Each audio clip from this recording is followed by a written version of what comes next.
warahmatullahi wabarakatuh. Di sini saya akan mempresentasikan Hasil kerja kelompok kami. yaitu Hikayat Patani. Pertama-tama saya perkenalkan diri, yaitu dari Kenalkan, nama saya Kaptir Evanca, absen 10. Saya Manuel Stefania Diada, absen 13. saya Emmanuel Nasusiaan, absen 17. Saya Muhammad Hayat Nasron, absen 25. Saya Ravandra Rizky, absen 33. Di sini saya akan mempresentasikan Hikayat Patani. Unsur intrinsipnya akan dibacakan oleh Immanuel Nasusiaan. Yang pertama adalah tema. Tema pada cerita ini adalah perebutan takhta. 2. Alur cerita pada Hikayat Patani menggunakan alur maju. 3. Tokoh. Tokoh yang terdapat dalam cerita ini adalah Payatu Mahajana, Payatu Takpa, Sultan Mudaffar Shah, Sultan Fatih Islam, dan Barakco. Selanjutnya, Wata akan dibacakan oleh Eka Abdi Revanca. Yang selanjutnya, Wata. Yang pertama, Payatul Beruk Mahajana, tegas dan berwibawa. Yang kedua, Payatu Takpa, penurut dan baik. Yang ketiga, Sultan Mudaffar Shah, baik dan adil. Sultan Fatih Siam, bersikap semuanya sempurna.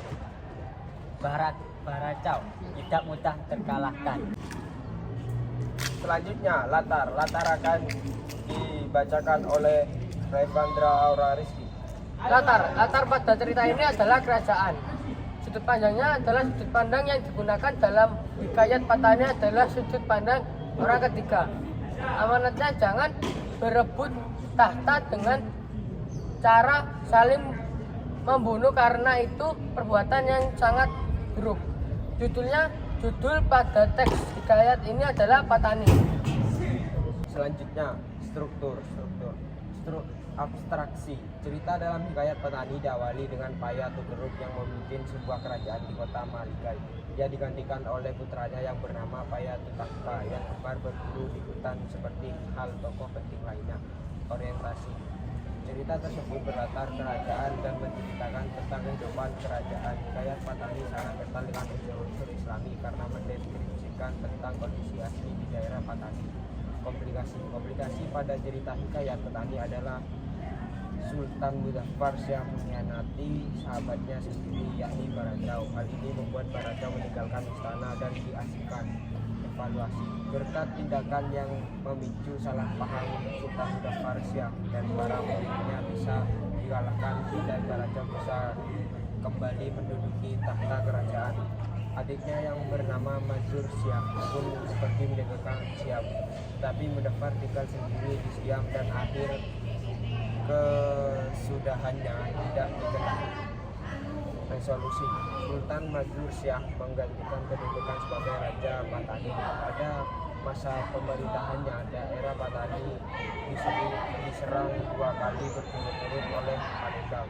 Namun serangan itu bisa digagalkan dan hubungan dengan wilayah Siam bisa diperbaiki dengan mengirimkan keputusan dari pemimpinan Seli Agar. Koda.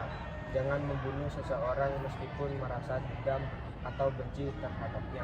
Menghilangkan nyawa manusia adalah tindakan yang tercela dan tidak dibenarkan dalam ajaran apapun. Selanjutnya, sudut pandang menurut kelompok kita akan dibacakan oleh Emmanuel Stefania Luli Hada. Nilai moral yang kita bisa ambil adalah kita tidak boleh sombong terhadap orang lain, dan nilai agamanya seorang raja yang lebih memilih untuk menyembah berhala daripada Tuhan, dan nilai sosialnya seorang pemimpin atau raja yang tidak bertanggung jawab dan tidak memihak kepada rakyat. Sekian dari kelompok kami. Wassalamualaikum warahmatullahi wabarakatuh.